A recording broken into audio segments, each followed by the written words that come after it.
Эфир абхазского телевидения продолжает русская служба новостей. Здравствуйте. Сегодня в выпуске.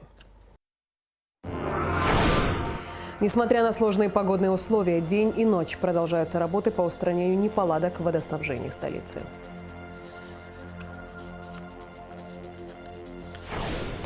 Институт экологии АНА, АГУ и МГУ проводят совместную студенческую практику в Пицунде.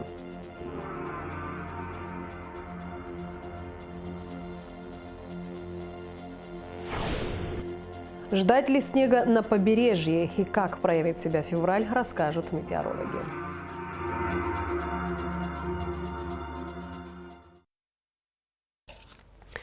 В Дамаске состоялась церемония вручения верительных грамот вновь назначенным чрезвычайным и полномочным послом Республики Абхазия в Сирийской Арабской Республике Мухаммадом Али президенту Сирийской Арабской Республики Башару Асаду. В ходе встречи Башар Асад передал приветствие президенту Абхазии Аслану Бжане, вспомнив его визит в Сирийскую Арабскую Республику в 2021 году. Башар Асад подчеркнул дружеский и братский характер отношений, связывающих его с президентом Бжане.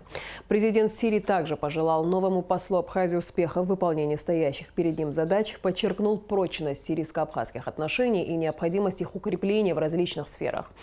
Посол Мухаммед Али, в свою очередь, передал Башару Асаду приветствие президента Абхазии Аслана Бжане, а также приглашение посетить Республику Абхазия в мае этого года к 6-й годовщине признания Сирийской Арабской Республикой государственного суверенитета Республики Абхазия. 5 февраля из-за сошедших на рельсы селевых масс движения поездов на участке Туапсе-Адлер было приостановлено. С вечера воскресенья 6 пассажирских поездов дальнего следования и электропоезда не доходят до пунктов назначения. Пассажиров, следующих в сочинский аэропорт, на вокзалы Сочи и Адлера, а также в Абхазию, перевозят автобусами. Помимо приостановки движения поездов, сель повредила магистральные линии связи поставщиков интернета в нашу страну. В связи с этим наблюдаются перебои в работе домашнего и мобильного интернета. Чтобы обеспечить безопасный пропуск поездов, грунт собирают со склона, сообщили в Российской железной дороге. Как отметил начальник пассажирской службы Абхазской железной дороги Руслан Харази, на работу АЖД происшествие практически не повлияло. На работу Абхазской железной дороги это повлияло только в том случае, что поезда начали приходить с небольшой задержкой, отправляться с небольшой задержкой. То есть как этот процесс происходит там, они автомобильным транспортом их доставляют до Адлера, то есть они формируют там составы, состав заходит сюда на инфраструктуру Абхазской железной дороги, то есть доезжает до конечной станции, люди сходят, потом по графику, когда этого получается, по графику садятся и возвращаются обратно. То есть там происходит тот же самый процесс на обратном пути. Особо не повлияло на работу Абхазской железной дороги, как я сказал ранее. Единственное, это вот небольшие задержки с поездами.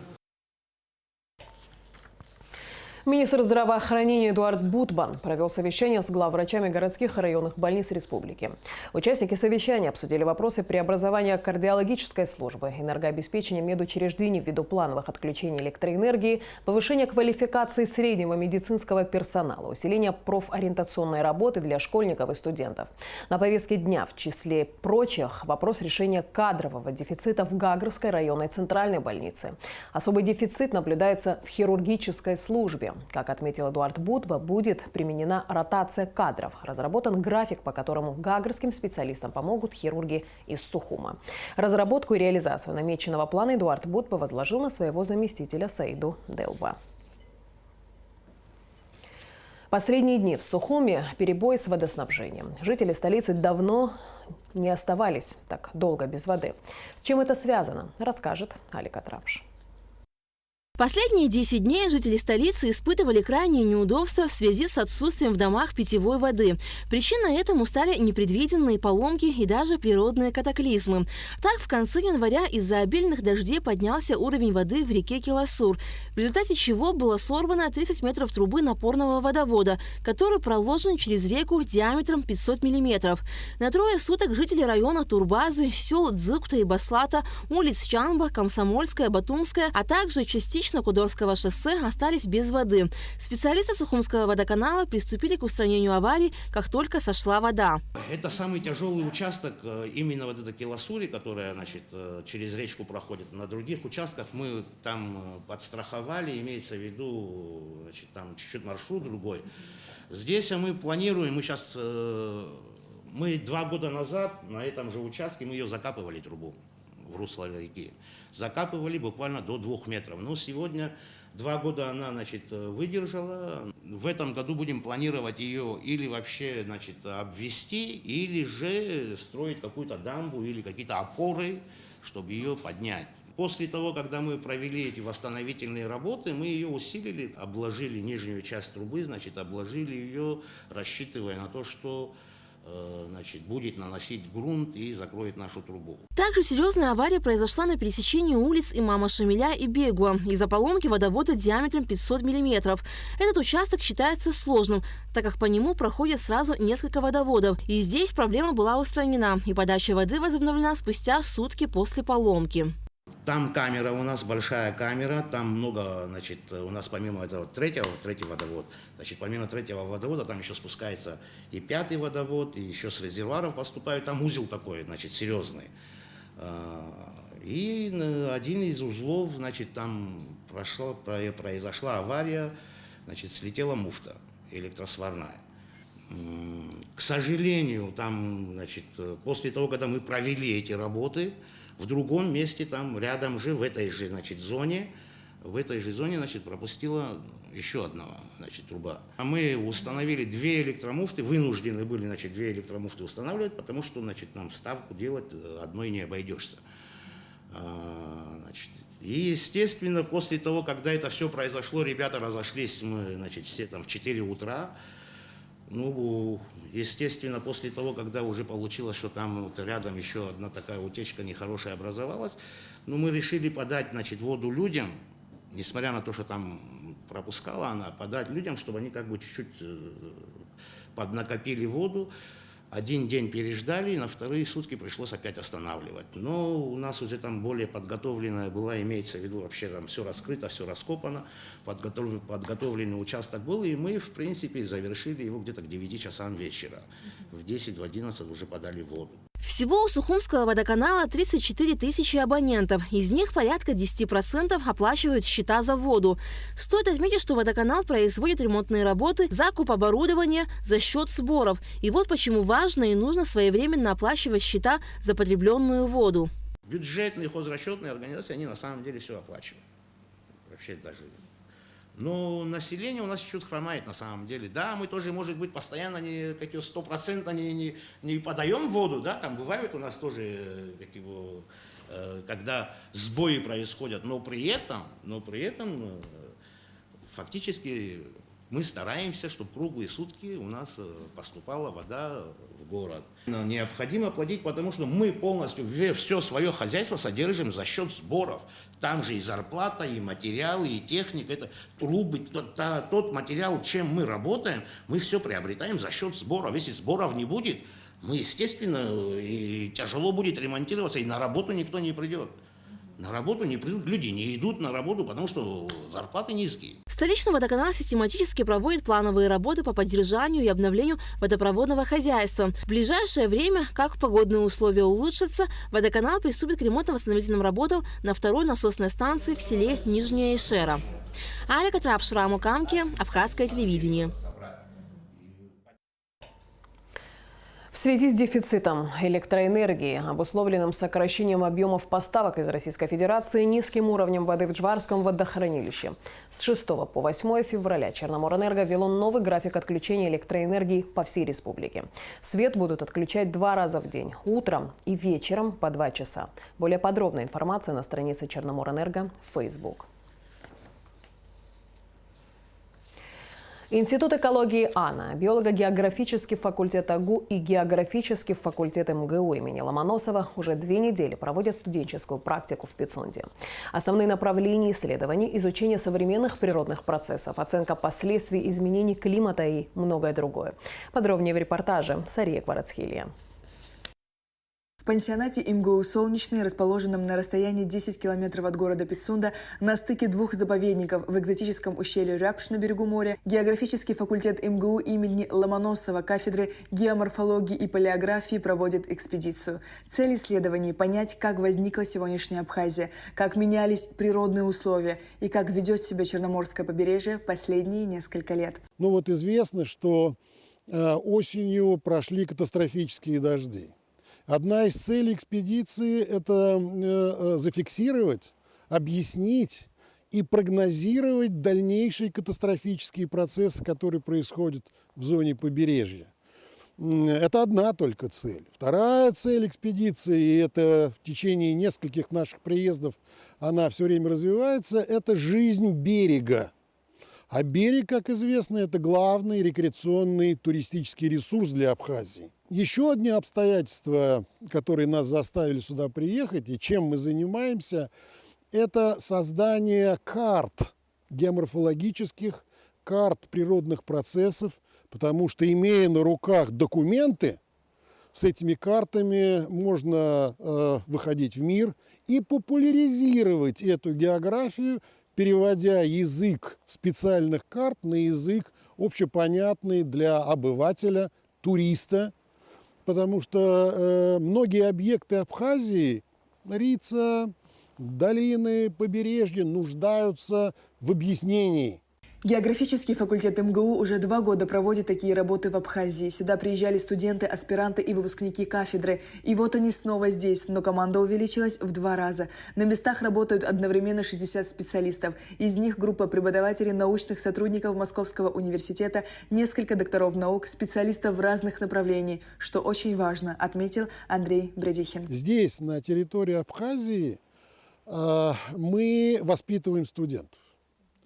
И это воспитание студентов, некоторые уже вполне сложившиеся ученые, вот здесь рядом на пляже находятся там выпускники уже кафедры, магистры, которые почти состоялись как молодые исследователи, но среди нашего коллектива много молодежи, совсем юных географов первого курса.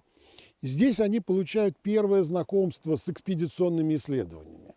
Взаимовыручка, товарищество, понимание природы. Вот эти задачи мы здесь тоже самое решаем.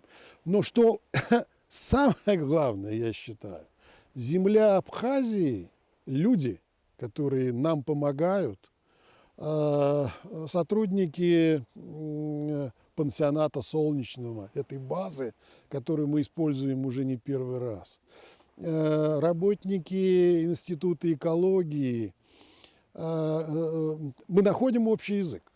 Мы находим общий язык научный и человеческий. Алексей Котенков, студент 2-го курса магистратуры географического факультета МГУ. В рамках экспедиции группа Алексея занимается петрографическим анализом галечного материала. Суть данной работы заключается в том, что они разбивают гальку, отобранную в разрезах рыхлых отложений, определяя ее различные параметры. В том числе основная задача наша – это определить именно состав, какая это порода и какими минералами, из чего она состоит. У нас есть разные бригады, которые занимаются галечным анализом, то есть мы меняемся постоянно, дополняем друг друга.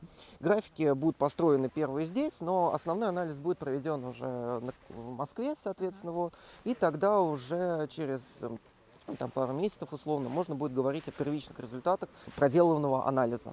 МГУ и ЯГУ тесно сотрудничают уже много лет. А 25 января был подписан договор об открытии Центра науки и образования Московского госуниверситета имени Ломоносова в АГУ. Между Абхазским государственным университетом и Московским государственным университетом сложилось многолетнее тесное сотрудничество.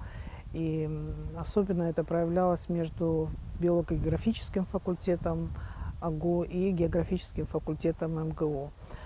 Географический факультет МГУ оказывает всестороннюю поддержку нашим сотрудникам, коллегам, которые обучались в аспирантуре МГУ. Работы ведутся уже 2 недели. Участники экспедиции отмечали, что исследования будут бесспорно продолжены и в будущем, так как стоят обширные цели. Ведь Абхазия занимает удивительное природное положение, которое нужно изучать каждый день.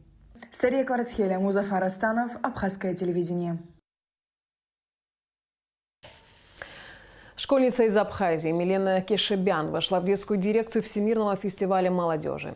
Сейчас Милена находится в Москве на стратегической сессии по подготовке к фестивалю, организованной в рамках 2-го съезда «Движение первых», сообщает представительство Россотрудничества в Абхазии. Всемирный фестиваль молодежи будет проходить в Сириусе с 1 по 7 марта. Заявки на участие подали около 300 тысяч человек из 190 стран мира. Спектакль «Семра» покажет Абхазский драмтеатр в поддержку Национальной картинной галереи. Показ состоится 8 февраля в 18 часов. Режиссер-постановщик, заслуженная артистка Абхазии Мадина Аргун. Все вырученные от реализации билетов средства будут переданы Национальной картинной галерее. Шахматистка из Абхазии Сарида Лаквитава стала победительницей первенства города Сочи по быстрым шахматам и блицу среди девушек до 19 лет, сообщает Федерация шахмат Абхазии. Первенство проходило в Сочи 3-4 февраля и являлось отборочным на первенство Краснодарского края, которое состоится в марте в городе Анапа. Наступил последний месяц зимы, и ждать весну осталось совсем недолго. Однако метеорологи предупреждают, с 5 по 7 февраля ожидаются сильные осадки, ветер с порывами до 25 метров в секунду, гроза. На побережье дождь, в предгорьях мокрый снег, на дорогах возможно гололедица. МЧС Абхазии рекомендует гражданам и гостям республики воздержаться от поездок в горы и прогулок по побережью. Как долго продлится похолодание и какая погода ожидает нас в феврале, узнавала Лаура Капш. Февраль – последний месяц зимы, в народе получивший название «лютый» и «бакагрей». В это время часто случаются вьюги, дуют холодные ветра. Однако зима в Абхазии является самой теплой на всем Кавказе. В зимние месяцы в прибрежной полосе республики выпадает очень мало снега, бывает, что и вовсе нет. Причиной этому является, конечно же, географическое положение страны, а также то, что на протяжении всей осени и зимы территория находится под влиянием теплых масс воздуха в области обширного повышенного давления. В целом, декабрь и январь для приморской зоны прошел теплым, не было морозов. Абхазия, вы знаете, это горный рельеф, то есть с сложным рельефом описывается с географической точки зрения, в силу чего в предгорных горных районах мы имеем выпадение мокрого снега и снега. Последний месяц зимы, февраль, в Абхазии считается он холодным в силу того, что морская вода должна охладиться, но, к сожалению, в этом году вы знаете, что летом море прогрелось до пиковых значений, порядка до 30 градусов по Цельсию, в силу чего вода остывает очень медленно, и в феврале относительно нормы повышение температуры воды мы имеем порядка на 1,5 градуса в среднем по Абхазской акватории. В настоящее время в прибрежной части Абхазии в среднем дневная температура воздуха составляет 3 градуса. В предгорных районах опускается до 0 градусов, а в горных до -5. По прогнозам метеорологов, в прибрежной части в феврале не ожидается выпадения снега, будет только дождь. Хочу отметить, что 5-6 февраля в Абхазии ожидаются сложные гидрометеорологические явления. Это с опасными явлениями погоды, к которым относят шквалистый ветер, ураганной силы и ливневые осадки. Но ливневые осадки не прекратятся поздно 5 февраля, а вот с ночи 5 на 6 утро ожидаются сильные ветра. Я хочу, чтобы наши граждане знали о таких опасных явлениях погоды. Но, как я и говорила ранее, подобные явления погоды мы ожидаем в течение года с максимальным их усилением уже в силу потепления с весенних месяцев, где-то с мая месяца. Они будут учащаться в месяц с проявлением порядка до 2-3 раз. Но уже с 9 февраля температура воздуха будет повышаться и в прибрежной части Абхазии составит в среднем 15-20 градусов тепла. Прекратятся осадки, в том числе и в горных районах Абхазии. Это значит, что в горных районах Абхазии при повышении температуры от 3 и выше градусов, да, плюсовых имеется в виду, будет лавиноопасность наблюдаться, и поэтому те, кто предпочитают горный туризм, они должны проявлять бдительность. И причем хорошие дни мы ожидаем с аномальными повышениями температуры для данного месяца в течение порядка 10 дней в среднем. Таким образом, зима потихоньку отступает и уступает права приближающейся весне. Совсем скоро нас порадуют теплые по-настоящему весенние дни. Лаура Капш, Алексей Гухава, Абхазское телевидение. И в завершении выпуска о погоде непосредственно на завтра. По сообщению Гидрометцентра, во вторник, 6 февраля, на территории Абхазии ожидается облачная погода, дождь, местами дождь со снегом, мокрый снег, туман, возможно гроза. Местами ожидается усиление ветра от 15 до 20 метров в секунду. В предгорьях и горах ливневый снег. Температура воздуха ночью плюс 2,7, днем плюс 5,10. Температура морской воды плюс 9. На этом наш выпуск завершен. Я с вами прощаюсь. Абхазское телевидение продолжает свою работу.